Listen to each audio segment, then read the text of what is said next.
Hi there. Recently I've uploaded a video covering how to connect Xero to Power BI, and it was kind of an advanced video, and I understand that, but I just had to post it because I like advanced stuff too. So don't worry, easy stuff is not gonna stop, and I have a lot of ideas, and you've posted some as well. So this content is also coming up, but I just needed to post this video. So just about this video, when I started making this video, I just realized it would be too long to pack everything into one video. So the first video that you see, which is just connecting Power BI with Xero, is kind of a TLDR version.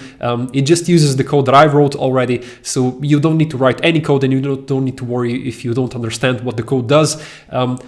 But if you are interested in how to write custom connectors, and if you are interested in how this code works, then be sure to check my upcoming videos where I will break down the concepts that you need to understand in order to write a custom connector like this, so you will be able to write custom connectors yourself. So if that's the content that you're interested in, be sure to leave like and subscribe to my channel. But as I said, I promise to make more basic level stuff as well. But this is just one of the videos that I needed to post. Yeah, here it is. Hopefully it doesn't discourage you from watching my other content.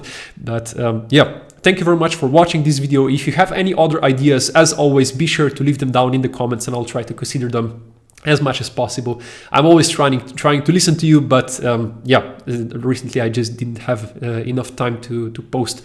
So I'm trying, and I'm hoping to fix that, but yeah, you never know. I hope, but you never know. Make sure to subscribe, and you'll see if I keep up with the promise. So thank you very much for watching my videos, and stay tuned. Have a nice day. Bye.